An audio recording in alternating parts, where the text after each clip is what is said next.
تعالى وبركاته. الحمد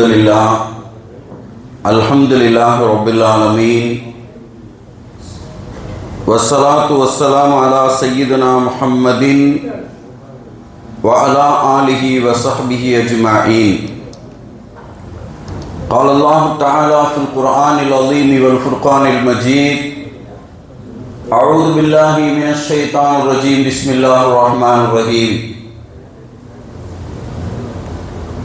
نصر من الله وفتح قريب، صدق الله مولانا العظيم. وقال نبينا صلى الله عليه وسلم: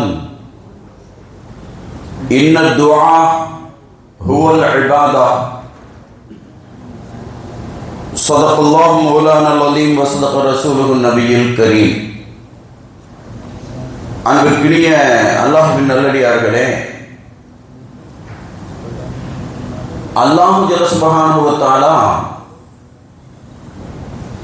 ஒரு ஈமான் கொண்ட முஃமினான மனிதனின் ஈமானிய வாழ்வுக்கு 4 வகையான அம்சங்களை அல்லாஹ் ஏற்படுத்தி வைத்திருக்கிறான். ஈமான் கொண்ட எல்லோரிடத்திலும் இந்த 4 இருக்க வேண்டும். அப்பொழுதுதான் ஈமான் காமிலியத், பரிபூர்ணத்துவத்தை பெறும். ஒன்று, ஈமான் கொண்டவர்களிடத்தில் தக்வா இருக்க வேண்டும், இறை அச்சம். இரண்டாவது, தவக்குள் இருக்க வேண்டும். தவக்குள் என்றால் எல்லாமே அல்லாஹ் தான் அப்படின்னு பொறுப்பு சாட்டி வாழ்ந்தது. மூன்றாவது, இஹ்லாஸ் இருக்க வேண்டும். எதை செய்யும் போதும் உள்ள தூய்மையோடு செய்யணும்.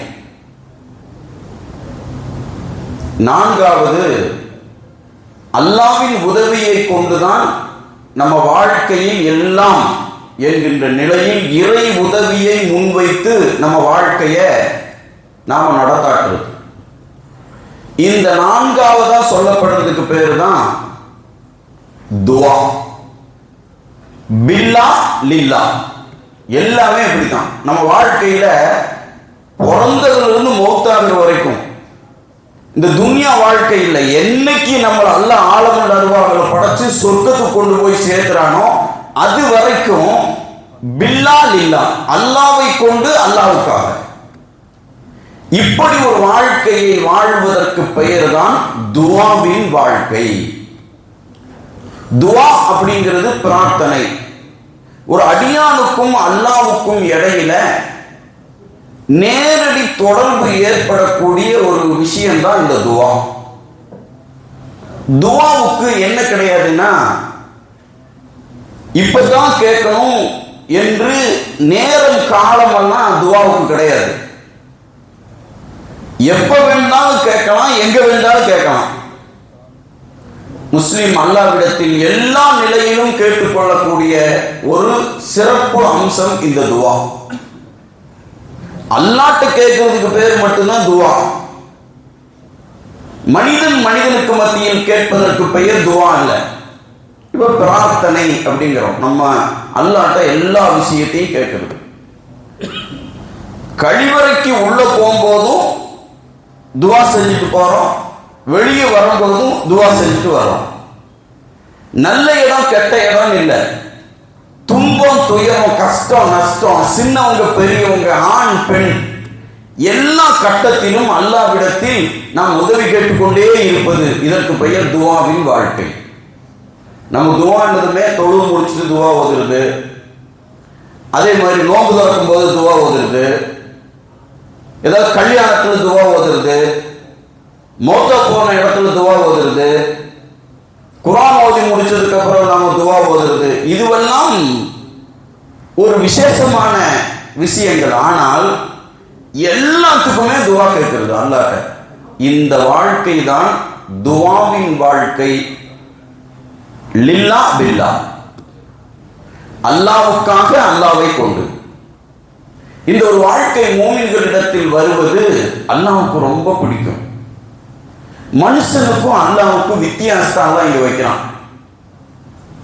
மனுஷன்கிட்ட ஒரு ஹெல்ப் கேட்டோம்னு வைங்க, மனுஷன்கிட்ட ஒரு உதவி கேட்டுட்டோம், அந்த உதவியை ஃபர்ஸ்ட் நமக்கு செய்வாங்க, ரெண்டாவது கேட்டாலும் செய்வாங்க. தொடர்ந்து கேட்டா மனுஷன் சலிச்சிருவோம். எப்ப பார்த்தாலும் என்கிட்ட கேட்டே இருக்கான், இதுதான் வேலையா என்று மனிதன் சலித்துக் கொள்வான். அது மனைவி தொடர்ந்து கணவன்கிட்ட கேட்டாலும் எப்ப பார்த்தாலும் காசு கேட்டே இருக்கிய அப்படின்னு மனைவிய கணவன் சடஞ்சுக்குவான். பெத்த புள்ள அத்தாட்ட கேட்டா கொடுத்துட்டே தான் இருப்பாங்க. ஆனா பல கட்டத்துல எப்ப பார்த்தாலும் என்கிட்ட காசு கேட்டே இருக்க சடைந்து கொள்வார்கள். மனிதன் பல முறை ஒரு விஷயத்தை கேட்டா சடைஞ்சுக்குவான். இன்னொன்னு, மனுஷனுக்கு யாரை பிடிக்கும் தெரியுமா? யார்கிட்ட நம்ம உதவி கேட்கலையோ அவங்கள ரொம்ப பிடிக்கும். ஒருவர் சொல்றார், எனக்கு இவர் ரொம்ப பிடிக்குங்க. ஏன்? அவர் ரொம்ப கஷ்டத்துல தான் இருக்காரு, சரி. ரொம்ப சிரமத்தில் இருக்காரு, சரி. ஆனா நான் வசதியா இருக்கேன். ஒரு நாள் கூட என்கிட்ட அவரு உதவி கேட்டதே இல்லைங்க, அதனால அவரை பிடிக்குது. மனித வாழ்க்கையில் உதவி கேட்டா செய்வாங்க, பல தடவை கேட்டா சலிச்சுக்குவாங்க. உதவி கேட்காதவர்களை மனிதனுக்கு பிடிக்கும், கேட்கிறவங்களை மனுஷனுக்கு பிடிக்காது. இதுல நேர் வித்தியாசம். அல்லாஹ் யார் கேட்கவில்லையோ அவர்களை அல்லாஹ்வுக்கு பிடிக்காது. யார் கேட்கிறாங்களோ அவங்கள அல்லாஹ்வுக்கு பிடிக்கும். துவானா என்னன்னு தெரியணும், துவாவின் ரகசியம் இருக்கு, அது என்னங்கிறது நாம விளங்கணும். நமக்கு இருக்கிற இயல்புக்கும் அல்லாஹ்க்கு இருக்கிற இயல்புக்குமான அந்த வித்தியாசம் இந்த துவாவுக்குள்ள இருக்கு. நாம கேட்டா அல்லாஹ் விரும்புறான். அதை எப்படி வைக்கிறான்னா, அந்த சதவீதத்தை இவர் யார், இவர் ஒரு தடவை கேட்டார் 10 மார்க்கு, 2 தடவை கேட்டார் 20 மார்க்கு, 50 தடவை கேட்டார் 500 மார்க்கு, இவர் 100 தடவை கேட்டார் இவருக்கு 10,000 மார்க்கு. கேட்க கேட்க அல்லாஹ் என்ன பண்றான், அவருக்கு அதிகமான சிறப்பு அம்சத்தை கொடுத்துட்டே இருக்கான். கேட்கலன்னு வைங்க, அல்லாஹ் அதை விரும்புறது இல்லை, வெறுக்கிறான். கேட்காத மனிதர்களை அல்லாஹ் விரும்புவதில்லை, கேட்கும் மனிதர்களை ஒண்ணுக்கு பல தடவை பல முறை கேட்கிற மனிதர்களை அல்லாஹ் என்ன பண்றான்னா விரும்புகிறான், நேசிக்கிறான். இது மனுஷனுக்கு இருக்கக்கூடிய வகையில நேர் மாற்றமானது. இந்த தன்மை அப்ப மனுஷன்ட்டையும் நாம உதவி கேட்கிறோம், அல்லாட்டையும் உதவி கேட்கிறோம். இந்த 2 உதவியும் அல்லாட்ட இப்படி கேட்கும்போது, ஏன் இது அல்லாட்ட கேட்கறதுக்கு மட்டும் துவான்னு பேரு, மனுஷன் கேட்கறதுக்கும் துவான்னு சொல்லாமல்ல? இதுவும் ஹெல்ப் அதுவும் ஹெல்ப், இதுவும் உதவி அதுவும் உதவி. கேட்கறது இவங்களும் தர்றாங்க அவங்களும் தர்றாங்க. ஆனா இந்த மனிதன் ஒரு தடவை கேட்டா விரும்பி கொடுப்பான், பல முறை கேட்டால் வெறுத்து கொடுப்பான். கேட்கும் மனிதன் கூட பிறந்தவர்களா இருந்தாலும் பெத்த அத்தா அம்மாவா இருந்தாலும் சரி, அம்மா டே மகனே ஒரு 10,000 ரூபாய் கொடு, கொடுத்துருவாங்க. அடுத்த மாதம் மகனே ஒரு 10,000 ரூபாய் கொடு, கொடுத்துருவாங்க. அடுத்த மாதம் மகனே ஒரு 10,000 ரூபாய் கொடு. என்ன மாதம் கேட்டிருக்க மகன் கேட்பான். அது அம்மாவாச்சே, மனித இயல்பு அதுதான். இதுக்கு நேர் வித்தியாசமா அல்லாஹ் கேட்க கேட்க கொடுக்கவும் செய்வான், கேட்க கேட்க அல்லாஹ் விரும்பவும் செய்வான். கேட்காத நிலை வருகிற போது அல்லாஹ் வருத்தம் அடைவான். இந்த நிலை இருக்கிறதுக்கு பேருனால்தான் அடியானுக்கும் அல்லாஹ்வுக்கும் மத்தியில் இருக்கக்கூடிய இந்த ஹெல்ப் கேட்கக்கூடிய விஷயத்திற்கு பெயர் துவா. இதுதான் துவா. இது அல்லாஹ் கேட்க சொல்லிட்டே இருக்கான். என்ன சொல்றான், என்னோட உதவி உங்கள்ட்ட எப்படி இருக்குன்னா நஸ்ரும் மினல்லாஹி வ ஃபத்ஹுன் கரீப், உங்களுக்கு ரொம்ப நெருக்கத்தில் இருக்கு. நான் உங்களுக்கு தர வெற்றியும் நான் உங்களுக்கு செய்த உதவியும் ரொம்ப சமீபமா இருக்கு, ரொம்ப தூரமா இருக்குன்னா நினைக்காதீங்க. நான் தயாரா இருக்கேன், தர்றதுக்கு தயாரா இருக்கேன். எங்கிட்ட தேவையில்லை. நம்ம அல்ஹம்து சூராவில் அல்லாஹ்ட்ட வாக்கு கொடுத்துட்டோம். ஒவ்வொரு நாளும் நாம் வாக்கு கொடுக்கிறோம். உத்தரவாதம், அல்லாஹ்ட்ட வாக்குறுதி கொடுத்துட்டோம். யா அல்லாஹ், அலம் சூராவில் பார்த்தீங்கன்னா ஃபர்ஸ்ட் பிஸ்மில்லாஹிர் ரஹ்மான் அல்லாஹ் புகழ்றது, அல்ஹம்துலில்லாஹி ரப்பில் ஆலமீன் அல்லாஹ் புகழ்றது, அர் ரஹ்மானிர் ரஹீம் அல்லாஹ் புகழ்றது, எப்படியே புகழ்ந்துட்டே வரும். அடுத்து மாலிகி யௌமித்தீன், அதுவும் அல்லாஹ் புகழ்றது.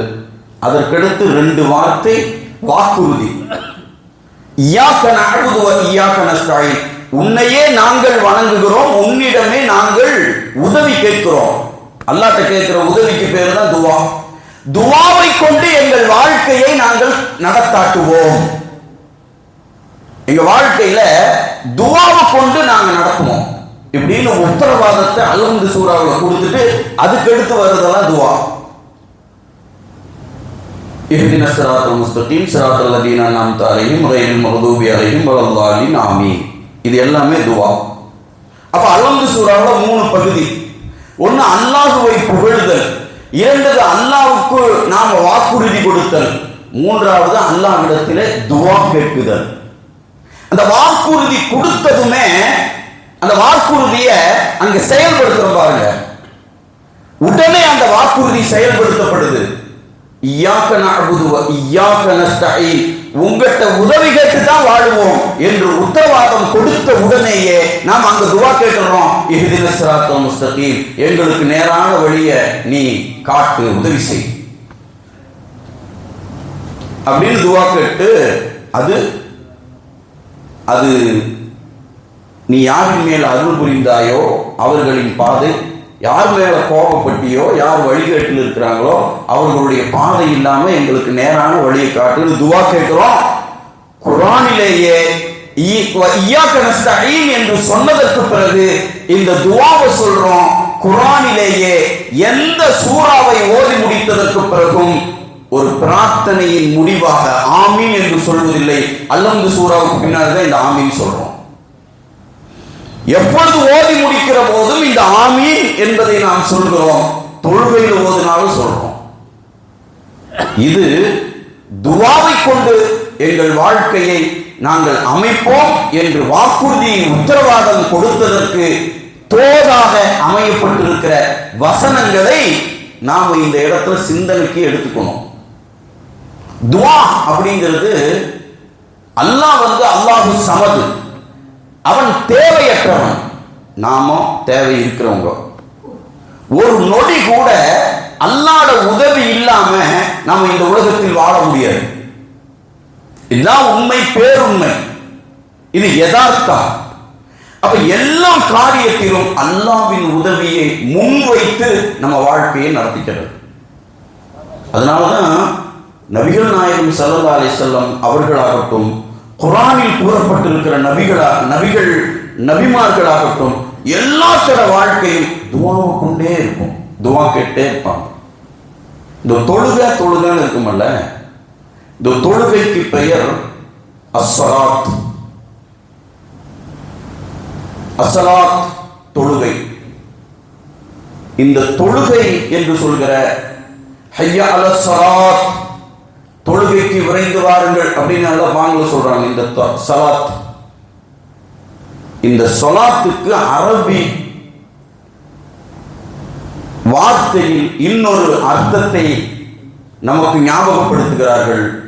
சலாத் என்பதற்கு இன்னொரு பெயர் இருக்கிறது, அது துவா. தொழுகிறோமே, தொழுகைக்கு இன்னொரு அர்த்தம் இருக்கிறது, அதற்கு பெயர் பிரார்த்தனை. நம்ம ஒவ்வொரு நாளும் தொழுகிறோம் அப்படிங்கிறது என்னன்னா, தொழுகிறோம் என்பது அல்ல, அல்லாஹ்வின் உதவியை கேட்கிறோம். அல்லாஹ்வின் உதவியை கேட்பதற்கு மற்றொரு பெயர் தான் தொழுகை. தொழுகை என்பதற்கு இன்னொரு பெயர் தான் அல்லாஹ்வின் உதவியை கோருகிற துவா. அதனால நபிகள் நாயகம் ஸல்லல்லாஹு அலைஹி வஸல்லம் இன்ன துவா, நிச்சயமாக துவா என்பது ஹுவல் இபாதா, அது ஒரு வணக்கம் என்று ஸல்லல்லாஹு அலைஹி வஸல்லம் அவர்கள் சொன்னார்கள். நம்ம வாழ்க்கையில ரொம்ப முக்கியமா துவாவின் வாழ்க்கை. துவாவை மதிக்கணும், துவாவை கேட்கணும், துவாவை பயப்படணும். இந்த மூணுமே நம்மள்கிட்ட வேணும். ஒருத்தர் துவா செஞ்சுட்டு இருக்காரு, துவா ஓதுறாருன்னா அதை அவர் இபாதத்து செஞ்சுட்டு இருக்காரு. அப்ப துஆ ஓதிக்கொண்டிருக்கக்கூடியவரை நாம் மதிக்கணும்.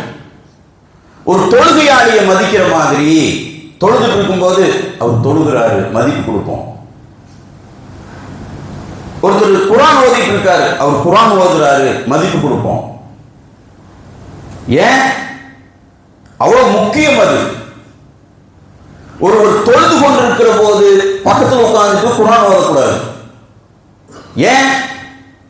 அவருடைய தொழுகை மதிக்கப்படணும். குர்ஆன் ஓதுறது ஒரு இபாதத்து தான். இருந்தாலும் அவர் தொழுதுட்டு இருக்காரு. தொழுது கொண்டிருக்கிற காரணத்தினால் அதற்கு இடையூறாக இது வரக்கூடாது. அப்ப தொழுகை மதிப்புக்குரியது, துஆ மதிப்புக்குரியது. ஒருத்தர் துஆ கேட்டிருக்கார் உட்கார்ந்து. அப்ப அந்த துஆ கேட்கும்போது அவர் ஒரு இபாதத்தில் இருக்கிறார் என்று நாம் மதிக்கணும். நம்ம வீட்டில் மனைவி தொழுதுக்கு துஆ ஓதிட்டு இருப்பாங்க. நம்ம போனதும் முசல்லாவை உட்காந்து துஆ ஓது. நம்ம உள்ள போனதுமே துஆ ஓதிட்டு இருக்காங்க. நான் வந்து எவ்வளவு நேரம் ஆச்சு, இன்னும் துஆ முடியலையா? இவர் அந்த அம்மா தரப்படணும் என்னன்னா, நம்ம உள்ள போனதுமே ராஜா உள்ள போயிட்டோம்ல, சக்கரவர்த்தி. அப்ப அப்படி அப்புறம் ஒரு சாய வச்சு கொடுக்க தெரியல, பெரிய துஆ ஓதுறாளாமா. துஆ அப்படிங்கிற ரொம்ப சாதாரணமா. அப்போ வீட்டிலே அல்லது நாம் சார்ந்தவர்கள் ஒரு துஆவில் இருக்காங்கன்னா அது இபாதத்தில் இருக்காங்க அப்படின்னு மதிக்கணும். அது ரொம்ப முக்கியமானது. அதனுடைய பவர் என்ன தெரியுமா? ஒருத்தங்க நம்ம வீட்டில் இருக்கிற மனைவியாகட்டும் நாமளாகட்டும் யாரானாலும் நமக்கு கேட்கிற மாதிரியே நம்ம குடும்பத்துக்கும் கேட்போம். வீட்டில் பெண்கள் குழந்தைகள் நமக்கு வேண்டி நிறைய துஆ கேட்கிறாங்க. துஆவை மதிக்கணும். பெற்றவர்கள் பிள்ளைகளுக்கு கேட்கும் துஆ, பிள்ளைகள் பெற்றோருக்கு கேட்கும் துஆ, கணவன் மனைவிக்கு கேட்கும் துஆ, மனைவிக்கு கணவன் கேட்கும் துஆ ரொம்ப பவர்ஃபுல்லானது. உறவுகளுக்காக நாம் கேட்கிற துஆ இருக்கே, அது ரொம்ப சக்தி வாய்ந்தது. இன்னைக்கு நாம கொஞ்சம் நல்லா இருக்கோம்னா நம்மை அறியாமல் நம்மளுடைய பெத்தவங்களுடைய மனசு குளிர்ந்து அவங்களுடைய துஆனதுமே பாத்தியா ஓதுறதுங்கிறாங்களே. ஏன் அங்க பாத்தியா ஓதுறாங்க? அது பாத்தியா ஓதுறதுன்னா எப்பொழுது துஆ கூட்டாக ஒரு ஜமாத்தாக துஆ ஓதுறதுக்கு முன்னாடி இந்த அல்ஹம்து சூரத்துல் ஃபாத்திஹா இதை ஓதிட்டு 3 சூறா ஓதிட்டு துஆ ஓதுவாங்க. அதனால அதுக்கு பேர் பாத்தியா ஓதுறதுன்னு பேர். அதுவும் துஆ ஓதுறதுக்கு முன்னாடி அந்த இறைமறை சூறாக்களை ஓதிட்டு ஓதுறதுனால அது அந்த பெயர் சொல்லப்பட்டிருக்கு. அது ஒரு அழகான வழிமுறை. அது ஒரு நன்மைக்குரியது. என்னன்னா அல்லாஹ்வின் கலாம் ஷரீஃபை ஓதிவிட்டு நாம் என்ன பண்றோம், ஓதுறோம். அதுவும் 3 தடவை குல் ஹுவல்லாஹ் சூரா ஓதுவாங்க. திருக்குர்ஆனின் சூரத்துல் இக்லாஸ் யார் ஒருவர் 3 முறை குல் ஹுவல்லாஹ் சூராவை ஓதுகிறாரோ அவருக்கு ஒரு குர்ஆன் ஓதிய நன்மை இருக்குது. அதனால எப்ப நாம குல் ஹுவல்லாஹ் சூரா ஓதும்போது 3 தடவை ஓதிக்கிறது, எப்ப நாம ஸலவாத் சொல்லும்போது 3 தடவை சொல்லிக்கிறது, அது நன்மை இருக்குது. ஒரு ஸலவாத் சொன்னால் 10 நன்மைகள், 10 பாவங்கள் மன்னிக்கப்படுகிறது, 10 தரஜாக்கள் உயர்த்தப்படுகிறது. கண்மணி நாயகம் ரசூலுல்லாஹி ஸல்லல்லாஹு அலைஹி வஸல்லம் மேல சொல்கிற ஸலவாத். அப்ப அந்த துஆ ஓதுறதுக்கு ஃபாத்திஹா ஓதுறதுன்னு சொல்றதுக்கு இதுதான் காரணம். இப்ப பவர்ஃபுல்லானது நம்ம பெற்றவங்க நமக்கு கேட்கிற துஆ. மூசா நபி அல்லாஹ்ட்ட கேட்டாங்களாம், யா அல்லாஹ், எனக்கு நாளை மறுமையில் சொர்க்கத்தில் என்னோடு யார் இருப்பா அப்படின்னு கேட்கிறாங்க. ஒரு நபியோடு, இப்ப நாமெல்லாம் நபியோடு இருக்கணும் அப்படின்னு விரும்புவோம். அல்லாஹ் கபூல் செய்வானாக. நமது முகமது நபி ஸல்லல்லாஹு அலைஹி வஸல்லம் அவர்களோடு நம்மையும் நமது பெற்றோர்களையும் நமது குடும்பத்தார்களையும் அல்லாஹ் சொர்க்கத்தில் சேர்த்து வைப்பானாக. இது ரொம்ப பெரிய பாக்கியம். அப்ப மூசா நபி அல்லாஹ்ட்ட கேட்டாங்களா, என்னோடு யார் இருப்பா சொர்க்கத்துல? ஏன்னா அவருதான் மூசா கலீமுல்லாஹ் வச்சு அல்லாஹ்ட்ட பேசிட்டே இருப்பாங்க. அல்லாஹ் இந்த இடத்துல ஒரு முக்கியமான விஷயத்தை விளங்கணும். உலகத்தில் ஊனமுற்று பிறக்கிற மனிதர்கள் இருக்கிறாங்களே, இவர்கள் அல்லாஹ் தனி சிறப்பு கொடுப்பான். அல்லாஹ்ட்ட அவங்களுக்கு ஒரு தனி சிறப்பு இருக்கு. குட்டையா இருந்தா கிண்டல் பண்றது, அலிகள் இல்லாதவங்க ரொம்ப குட்டையாமா, ஆனா அறிவின் பாட்டனம் அவர்கள் தான். அதே மாதிரி மூசா நபி இருந்த நபிமார்களையே அல்லாஹ் மூசா நபிக்கு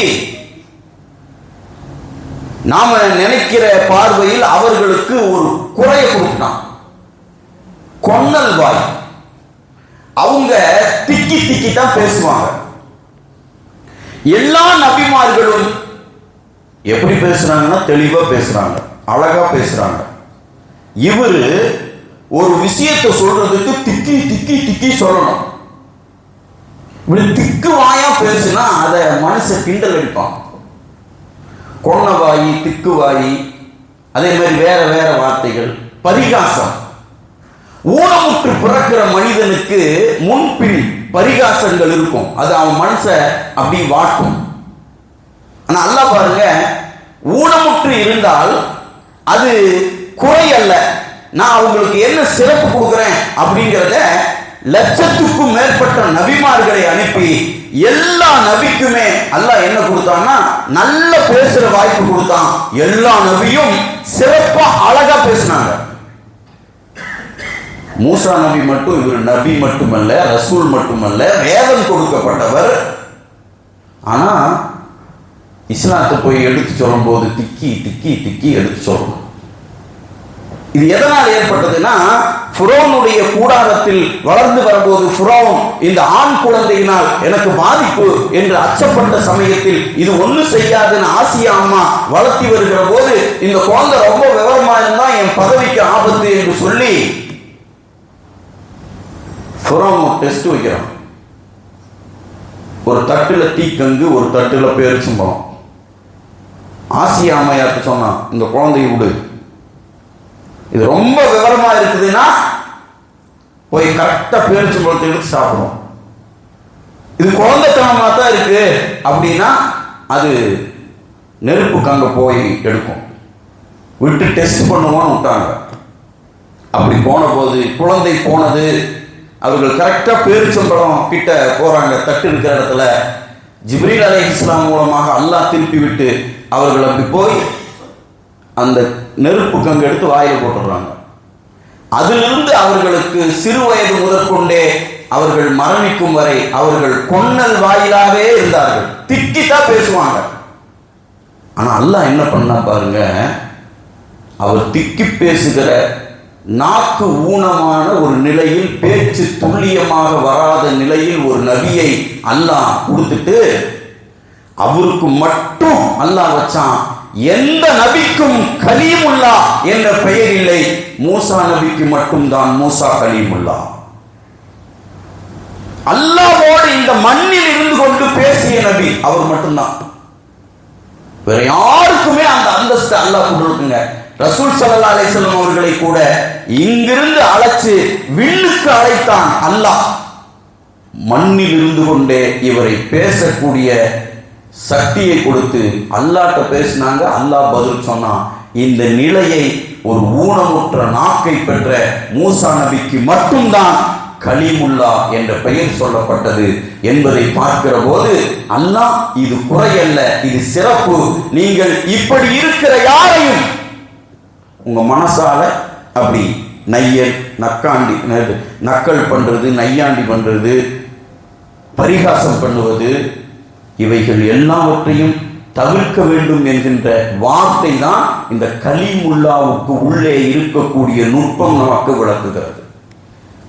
அந்த மூசா நபி மண்ணில் இருந்து அல்லாஹ்ட்ட கேட்டாங்க, யா அல்லாஹ், நான் சொர்க்கத்துல எங்கூட யார் இருப்பா? அல்லாஹ் சொன்னா, இந்த இடத்துக்கு போங்கள், அங்கே ஒருவர் இருப்பார், அவர் வேலை கசாப் கடை. கசாப்பு கடையில் இருக்கிற ஒரு நாயனை போய் பார்க்கணும், நீங்க போங்க. அவர்கள் போனார்கள். அவரிடம் சலாம் சொன்னார்கள். சலாம் சொல்லிவிட்டு, தன்னை நபி என்று சொல்லிக் கொள்ளாமல் சலாம் சொல்லிவிட்டு, நான் உங்களை பார்க்க வந்தேன் அப்படின்னு கொஞ்சம் இந்த வியாபாரம் முடிச்சுட்டு போகலாம். முடித்தவுடன் அவர் தன் வீட்டுக்கு கூப்பிட்டு போறார். அங்கே போனால் ஒரு அந்த கசாப் கடைக்காரரோட அம்மா, அந்த அம்மா இருக்கு. இவர் போய் அந்த அம்மாவுக்கு படுத்த நிலையில் இருக்கு எந்திரிச்சு உட்கார வைக்கிறாரு. அந்த அம்மாவுக்கு சலாம் சொல்றாரு, என்ன வேணும் கேட்குறாரு. எல்லாம் கேட்டு உணவு அங்கே கொஞ்சம் தயாரித்து அம்மாவுக்கு பக்கத்துலேருந்து உணவு கொடுக்குறார். அந்த அம்மாவுக்கு வேண்டிய பணிவிடைகளை எல்லாம் செய்கிறார். எல்லாம் செஞ்சு முடித்ததும் பக்கத்தில் மூசா நபி இருக்காரு. அந்த அம்மா ஒரு துவா கேட்குது, யா அல்லாஹ், என் மகன் தினம் தினம் முதுமையிலும் இயலாமையிலும் நோயிலும் இருக்கிற எனக்கு ஹிதுமத் செய்யலாம் என் மகன். அதனால என் மகனுக்கு நீயே நாளைக்கு சொர்க்கத்தில் உன்னோட மூசா நபியோட என் மகன் நீயே சொர்க்கத்தில் இருக்கவை என்று அந்த தாய் துவா கேட்கிறா. மகன் ஆமீன் சொல்றாரு. பக்கத்தில் மூசா நபி இதை கேட்கிறார். இப்பொழுதுதான் பெற்ற ஒரு தாயினுடைய துவா எங்க கொண்டு போய் சேர்க்கும்னா சொர்க்கத்துக்கு கொண்டு போய் சேர்க்கும். அதுவும் சொர்க்கத்தில் நபியோடு இருக்கக்கூடிய தரஜாவை சேர்க்கும். அதனாலதான் துவாவை மதிக்கணும். நாம் நமக்காக கேட்கும் துவாவையும் நமக்காக பிறர்கள் கேட்கும் துவாவையும் ரொம்ப மதிக்கணும். துவாவுக்கு வேண்டிதாங்க வாழ்க்கையே. சமீபத்தில் காபத்துல்லாவில் போன வருஷம் ஒருவர் மரணித்து விட்டார்.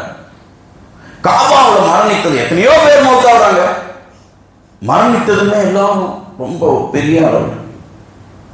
என்ன இப்படி ஒருவர் மரணித்ததற்காக வேண்டி இந்த அளவுக்கு பேசப்படுகிறது அப்படின்னும் போது, அவரு தினசரி சாயந்தரம் என்ன விடுவாரமா, இந்த கட்டன் சாயை இருக்க சுலைமானி இதை ஒரு கொஞ்சம் நிறைய கேன்ல இவரா தயாரித்து எடுத்துட்டு வந்து காபத்துல்லாவினுடைய ஒரு இடத்துல, ஒரு வராண்டாவினுடைய ஒரு இடத்துல வச்சு தினசரி அங்க வர்ற தவாஃபுக்கு வர்ற ஹாஜிகளுக்கு அவர் அப்படி கொடுத்துட்டே இருப்பார். ஒரு வருஷம் இல்லை, 2 வருஷம் இல்லை, 3 வருஷம் இல்லை, தொடர்ந்து கொடுத்து கொண்டே இருக்கிறார். இந்த மாதிரி சில விஷயத்தையெல்லாம் நம்ம ரொம்ப லேசா நினைப்போம். கட்டஞ்சாயை கொடுக்கறதெல்லாம் ஒரு பெரிய விஷயமா, ஏன் இவர் கொடுக்காட்டி வேற யாருக்கு கொடுக்க கிடைக்காதா, இவங்க பேர் வாங்கி குடிக்க மாட்டாங்களா என்றெல்லாம் தோணும். ஆனா அவரு பல வருஷம் செய்யறார். அவரிடம் கேட்கப்பட்டது, என்ன இப்படி இது குளிர்காலம், ஹாஜிகள் வர்றாங்க திடீர்னு, அவர்களின் துவாவுக்காக நான் இதை செய்கிறேன். துவாவுக்கு இது எனக்கு போதும். அவர் மரணம் அடைந்த செய்தியை கேட்டு நிக்க வாட்ஸ்அப் தான் சார், யாரும் நானும் அங்க போனப்போ அந்த இடத்துல இருந்துச்சு, நான் வாங்கி குடிச்சேன். நானும் அங்க போனப்போ கிடைச்சது, நான் குடிச்சேன். அதே மாதிரி பாருங்க, இந்த ஆயிஷா பள்ளியில் ஒரு இடத்துல எஹ்ராம் கட்டுறதுக்கு போனா அங்க அப்படி வச்சு கேனா வச்சு கொடுத்துட்டே இருப்பாங்க. ஏன் செய்றீங்க? துவாவுக்கு வேண்டி. துவாவை அவ்வளவு பெரிய விஷயமா மதிக்கப்படுகிறது. ஏனென்றால் ஒரு அடியானின் உள்ளமும் அல்லாஹ்வின் உள்ளமும் நேரடியாக தொடர்பு கொள்கிற ஒரே வார்த்தை வாசகம் இந்த துவா. அல்லாஹ்ட்ட அப்படியே கேட்கணும். துவா கேட்டுட்டா அந்த துவா வீணாக்கப்படுவதில்லை. ஸல்லல்லாஹு அலைஹி வஸல்லம் சொன்னார்கள், துவா கேட்டீங்களா, கேட்டது கிடைக்கும். இல்லை என்றால் உங்களுக்கு வருகிற ஒரு பேர் ஆபத்து தடுத்து நிறுத்தப்படும். அதுவும் இல்லை என்றால் நீங்கள் சொர்க்கத்துக்கு போவதற்காக ஒரு நன்மை எழுதப்பட்டு மீசான் தராசிலே அது நிறுத்தப்படும். நான் இங்க அது வேணும் இது வேணும் கேட்டேன், கிடைக்கல, எனக்கு முசீபத்து நீங்கள. அங்க போய் பார்த்தா மீசான் தராசிலே நன்மை என்ன, இந்த 3 ஏதாகிலும் 1 கிடைக்க பெறக்கூடியதுதான் யா அல்லாஹ் அப்படின்னு நாம கேட்டுட்டோம்னா இதுக்கு 3 தன்மைகள் இருக்கிறது. நபிகள் நாயகம் ஸல்லல்லாஹு அலைஹி வஸல்லம் அவர்கள் சொன்னார்கள். இது மூமின்களுக்கு கொடுக்கப்பட்டிருக்கிற ஒரு மாபெரும் கிஃப்ட். அப்ப இதை மதிக்கணும். ஏன்னா நமக்கு வேண்டி பெத்தவங்க கேட்டா அதனாலதான் நம்ம வாழ்றோம். துவான்னு கையெல்லாம் ஏழுறாங்க, மனசு குழுந்துட்டாங்கனால போதும். நம்ம மேல நம்ம பெத்தவங்களுக்கு ஒரு மரியாதை வரணும். என் பையனா, பையன் மேல அத்தாக்கு நம்பிக்கை, புள்ள மேல அம்மாவுக்கு நம்பிக்கை, ரெண்டு பேர் மேலையும் ரெண்டு பேருக்கு ஒரு நம்பிக்கை. இந்த நம்பிக்கை வருதல், அதன் மூலமாக அவர்களின் வாழ்க்கை மனசு குளிர்றது. இதுவே பெரிய துவா. மாத்திரும், அப்படியே மாற்றும். ஏன்னா அல்லாஹ்வோட மனசு தொழுதல்ல.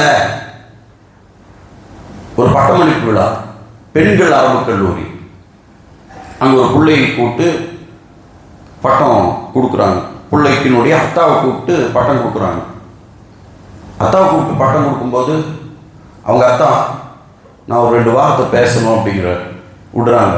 என்ன அப்படின்னு கேட்டபோது, எனக்கு ஒரே புள்ள தான், ஒரே புள்ள, +2 வரை படிக்க வச்சேன், ஒரு 3 வருஷமும் டிகிரி படிக்க வச்சேன், மாப்பிள்ளை எதுவும் செட் ஆகல,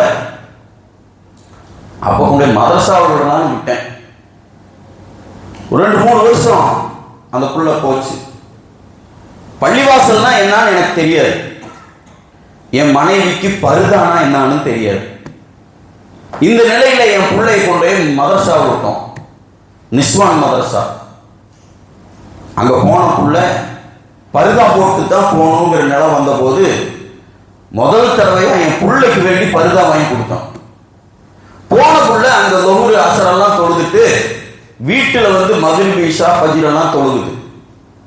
1 மாசமாச்சு, 2 மாசமாச்சு. என் புள்ள பருதா போட்டு தொழுக ஆனதுமே என் மனைவியும் பருதா போட ஆரம்பிச்சது, தொழுகையாடியாச்சு. இப்படியே போகுது. ஆனா நான் மட்டும் காலையில் எந்திரிச்சு வியாபாரத்துக்கு போயிடுவேன், நைட் 11 மணிக்கு வருவேன். வெள்ளிக்கிழமை கூட எனக்கு பள்ளிக்கு போகிறதுக்கு டைம் இருக்காது. ஒரு நாள் என் மகள், நான் காலையில் 4 மணிக்கு எந்திரிச்சு வெளியே போயிடுவேன்ல வேலைக்கு. ஒரு நாள் அதிகாலை எந்திரிக்கிற போது என் மகள் தஹஜ்ஜுல சஜிதாவில் இருந்து துவா கேட்கும். எனக்கு இது தெரியாது, அதிகாலையில் தொழுவது தஹஜ்ஜுக்கு தெரியாத. என்ன அப்படின்னு பாத்ரூமுக்கு போனவன் ஒரு அழுக சத்தம் கேட்குதுன்னு நான் கொஞ்சம் நின்று பார்த்தா என் புள்ள சஜிதாவில் இருந்து, யா அல்லாஹ் என்னையே என் அம்மாவை நீ தொழுகையாளி ஆக்கிட்ட, என் அத்தாவை தொழுகையாளி ஆக்கு அப்படின்னு சஜிதாவில் இருந்து என் புள்ள கேட்குது. இதை நான் நேரடியா பார்க்கிறேன். என் புள்ள சஜிதாவில் இருந்து கண்ணீர் விட்டு இதை இப்படி கேட்குதே என்பது என் மனசுல பட்டுது. நான் பார்க்கிறது என் பிள்ளைக்கு தெரியல. என் மனசு ஒரு மாதிரி ஆயிடுச்சு. என்ன நம்ம இருக்கணும் என்று சொல்லி அப்பவே இந்த கடைக்கு வியாபாரத்துக்கு போறதெல்லாம் கொஞ்சம் நிறுத்திட்டு கைகால் மூஞ்சி கழுவிட்டு பக்கத்தில் இருக்கிற பள்ளிக்கு போயிட்டேன். எப்படி தொழுகணும், என்ன பண்ணணும் எதுவுமே தெரியாது. போயிட்டேன். போனதற்கு பிறகு கொஞ்சம் கொஞ்சமாக நான் தொழுகையை பழகினேன். நான் குடும்பத்தோட நாங்கள் ஹஜ்ஜுக்கு போயிட்டோம், உம்ராக்கு போயிட்டோம். இன்னைக்கு 5 நேரம் தொழுகையாளியா இருக்கேன், தீனை வழங்கிட்டேன். இதுக்கு என்ன காரணம் என்று அவர் பட்டம் வாங்குற இடத்துல அத்தனை பேருக்கு முன்னாடி சொல்றாரு, என் புள்ள எனக்கு வேண்டி அல்லாஹ் என் அத்தாவை தொழுகையாளியாக்கு அப்படின்னு சஜிதாவிலே தஹஜ்ஜுல கேட்டது. அந்த துவா அப்படி மாத்திருச்சு. துவாவுக்கு அவ்வளவு சக்தி இருக்கு. எத்தனை பேர் அறிவுரை செஞ்சாலும், எவ்வளவு பயான் கேட்டாலும், நரகம், சொர்க்கம், அதாபு, கபரு, வேதனை, மையத்து, மரணம், சக்கராத்து எதை சொன்னாலும் பயப்படாத உள்ளத்துல, பயம் வராத உள்ளத்துல, மாற்றம் ஏற்படாத மனசுல பெத்த புள்ள சஜிதாவில் கடந்து ஒரு துவா கேட்ட வார்த்தைய நேரில் பார்த்ததுமே பெத்த மனசு அப்படியே கவ்வி பிடிச்சிருச்சு. தீன்ல பெரிய மாற்றம் அவருக்கு வந்துருச்சு. துவாவுக்கு அவ்வளவு பெரிய பவர் இருக்கு. அதை நாம மதிக்கணும். அதே மாதிரி நாம துவா கேட்கணும். துவாங்கிறது சாதாரணமானதல்ல. அல்லாஹ் எவ்வளவு பெரியவனோ அந்த பெரிய அல்லாட்ட நம்ம அப்படி கேட்கிறோம். அதே மாதிரி துவாவை பயப்படணும். அதுன்னு துவாவை பயப்படுறது. நாம் ஒருவருக்கு அநியாயம் செய்த அவர் அல்லாஹ்விடத்தில் நமக்காக வேண்டி வருத்தத்தோடு துவா கேட்டு விட்டால் அவ்வளவுதான், பினிஷ். அதற்கு பெயர் சாபம். நாம் ஒருவருக்கு அநியாயம் செய்ததற்கு பிறகு அவர் மனசு காயப்பட்டு அல்லாஹ் பார்த்துக்கிட்டு அப்படின்னு சொல்லிட்டா, அரசன் அன்று கொள்வான், தெய்வம் நின்று கொள்ளும். ஒரு நாள் இல்லை என்றால் ஒரு நாள் அந்த மனக்காயம் நின்று கொள்ளும். சாபத்துக்கு பயந்துடணும். காயம் மனித மனங்களை காயப்படுத்தி விடக்கூடாது. அதனால துஆவுக்குள் இருக்கக்கூடிய இவ்வளவு முக்கியத்துவத்தை நாம் உணர்ந்து விளங்கி நமது வாழ்வில் அல்லாஹ் தந்திருக்கிற இந்த மாபெரும் கிஃப்டை நமது இம்மையின் நலன்களுக்கு, மறுமையின் நலன்களுக்கு நாம் பயன்படுத்தி கொண்டு அழகான வாழ்க்கை, ரப்பனா ஆத்தினா ஃபித் துன்யா ஹஸனத்தன் வ ஃபில் ஆখিরাতি ஹஸனத்தன் அல்லாஹ் சொல்றான். கேளுங்க, அழகா கேளுங்க, எல்லாத்தையும் கேளுங்க.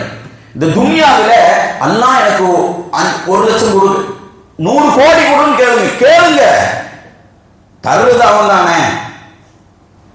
கேட்கிறதுன்னு ஆயிடுச்சு. எண்ணத்தை விசாலமாக்குங்கள். உலகத்தில் இஸ்லாம் சொல்லி தருகிற தன்னம்பிக்கை, யாரையும் பார்த்து அண்ணாந்து வியந்து பார்க்காதீங்க. ஒரு பெரிய பதவியில் இருக்கார், அவர் பெரிய பணம் வச்சிருக்கார், அவர் பெரிய இது, உங்களிடத்தில் இது எல்லாம் உங்களுக்கும் கிடைக்கும். நீங்க எண்ணத்தை விசாலமாக்குறது.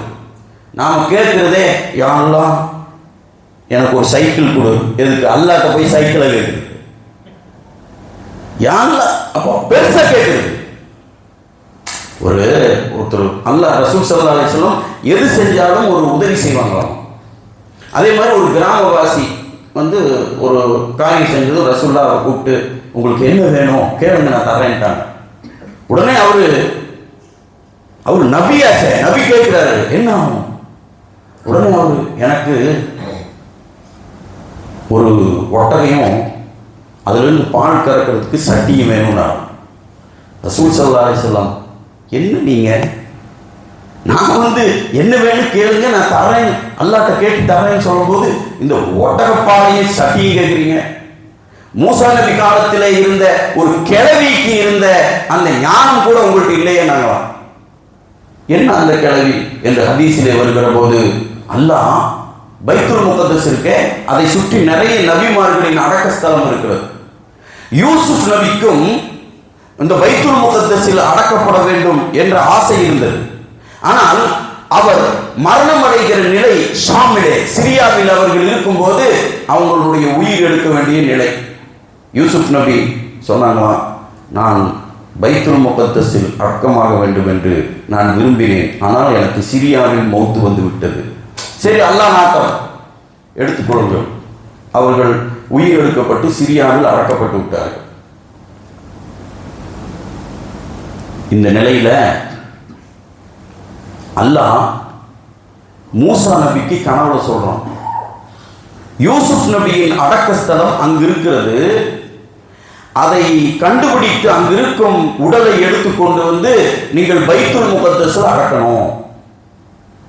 இந்த நபிமார்களின் உடல் மண் தின்றதில்லை, நல்லோர்களின் உடல் மண் தின்றதில்லை, ஷஹீதுகளின் உடல் மண் தின்றதில்லை, ஹாஃபிஸ்களின் உடல் மண் தின்றதில்லை, பிரசவத்தின் போது மரணித்த பெண்ணின் உடல் மண் தின்றது. ஷஹீதுனுடைய அந்தஸ்து கொடுத்துறாங்க பாருங்க. அந்த சொன்ன போது மூசா நபி அந்த இடத்துக்கு போறாங்க. எங்க யூசுப் நபியின் அடக்கஸ்தலம்னு யாருக்குமே தெரியல. அப்போ சொன்னார்கள், இங்க வயசான ஒரு கிழவி இருக்கு, அந்த கிழவிக்கு தெரியும். கண்டுபிடித்து அந்த கிழவிகிட்ட போய் கேட்டாங்க, இங்கே யூசுப் நபியின் அடக்கஸ்தலம் இருப்பதாக சொன்னார்கள், எங்கே? அந்த கிழவி சொல்லிச்சாமா, எனக்கு தெரியும், ஆனா நான் காமிச்சு கொடுத்தா நீங்க என்ன செய்வீங்க? அந்த கிழவி, நான் காட்டி கொடுத்தால் என்ன செய்வீங்க? அப்பொழுது சொல்லப்பட்டதாமா, அந்த நீங்க என்ன கேட்குறீங்க சொல்லுங்க, நீங்க எவ்வளவு பணம் கேட்குறீங்க, என்ன சன்மான், எல்லாமே நான் ஏற்பாடு பண்றேன். மூசா நபி சொன்னாங்க. அந்த பெண் சொல்கிறார், அழிந்து போகிற இந்த உலகத்தில் காசு, பணம், பதவி, பட்டம், அந்தஸ்து எல்லாம் இருக்கு, எல்லாம் மண்ணோடு மண்ணாயிரும். நிரந்தரமற்ற இந்த உலகத்தில் எதுவும் எனக்கு வேண்டாம், நிரந்தரமான நீடித்த அந்த மறுமையில் எனக்கு வேணும். சரிம்மா, என்ன வேணும்? நான் மூசா நபின்னு ஒருத்தர் இருக்காராமா. அந்த நபியோடு நான் சொர்க்கத்தில் இருக்கணும், அந்த பாக்கியம் எனக்கு கிடைக்குமா? அது கிடைச்சா யூசுப் நபியின் அடக்கஸ்தலம் எங்கன்னு நான் சொல்றேன்னு தான்.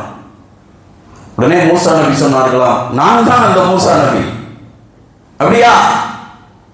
அல்லாஹ்விடத்தில் கேட்டு சொல்லுங்கள், நீங்கள் மூசா கலீமுல்லாஹ்வே. அல்லாஹ், யா அல்லாஹ், யூசுப் நபியின் உடலை எடுத்து இங்கு அடக்கணும், இந்த கிழவிக்கு தெரியும் என்று சொல்கிறார். ஆனால் ஒரு கண்டிஷன் என்ன? பெண்களின் அறிவை சாதாரணமாக மதிச்சிடக் கூடாது. நம்மளா பெரிய அறிவாளி நம்ம நினைக்க கூடாது. மூசா நபி என்ற ஒரு ஆணுக்கு முன்னால் அந்த பெண்மணி எவ்வளவு ஞானம் பாருங்க.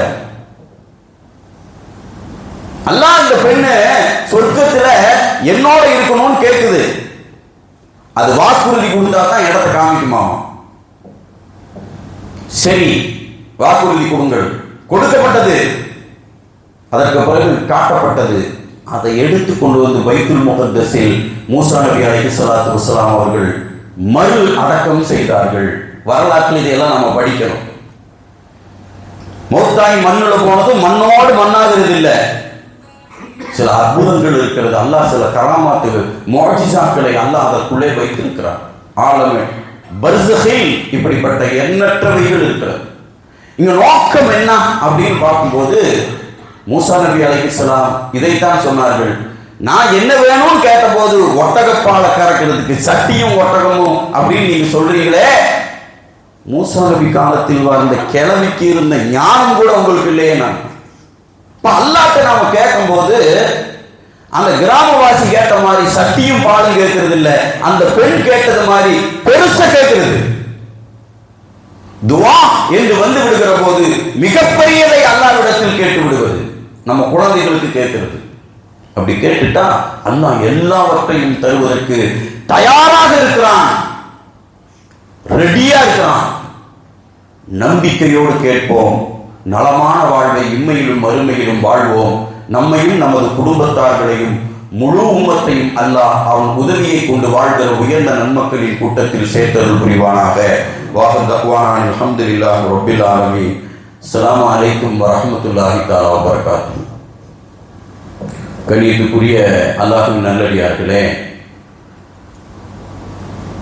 காலை மாலை உங்களுடைய நலன்களுக்காக இப்படி ஒரு 3 விஷயங்களை முன்வைத்து துவா கேட்டுக் கொள்ளுங்கள். இதுவும் ஆரோக்கியத்திற்கானது தான். என்னன்னா, என் உடலை நலமாக்கி வை, என் செவியை கேட்கிற சக்தியை நலமாக்கி வை, என்னுடைய பார்வையை நலமாக்கி வை, இப்படின்னு கேட்கக்கூடிய ஒரு துவாவை காலையில 3 தடவை, மாலையில 3 தடவை. அல்லாஹும்ம ஆஃபினி ஃபி பதனி வஃபி சம்இ வஃபி பஸரி லா இலாஹ இல்லா அன்த பிரஹ்மதிக யா அர்ஹமர் ராஹிமீன்.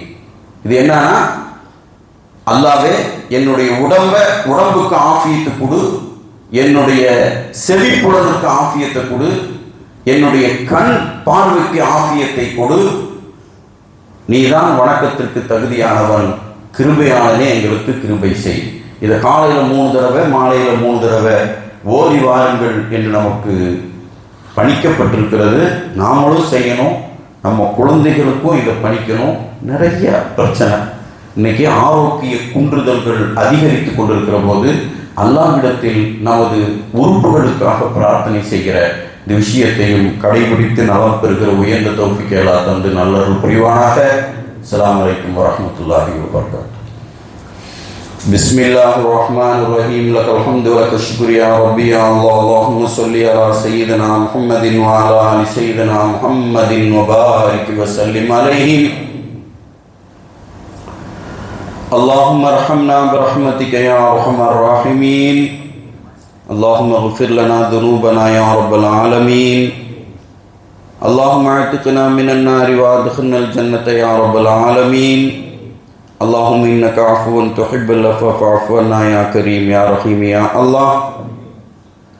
ربنا آتنا في الدنيا حسنة وفي الآخرة حسنة وقنا عذاب النار. ஸல்லல்லாஹு தஆலா வஸல்லம் அலா கைரி ஹல்கிஹி ஸய்யிதுனா முஹம்மதின் வ அலா ஆலிஹி வ ஸஹ்பிஹி அஜ்மஈன் வல்ஹம்துலில்லாஹி ரப்பில் ஆலமீன். ஸல்லல்லாஹு அலா முஹம்மது ஸல்லல்லாஹு அலைஹி வஸல்லம். ஸல்லல்லாஹு அலா முஹம்மது ஸல்லல்லாஹு அலைஹி வஸல்லம். ஸல்லல்லாஹு அலா முஹம்மது யா ரப்பி ஸல்லி அலைஹி வஸல்லம். அஸ்ஸலாமு அலைக்கும்.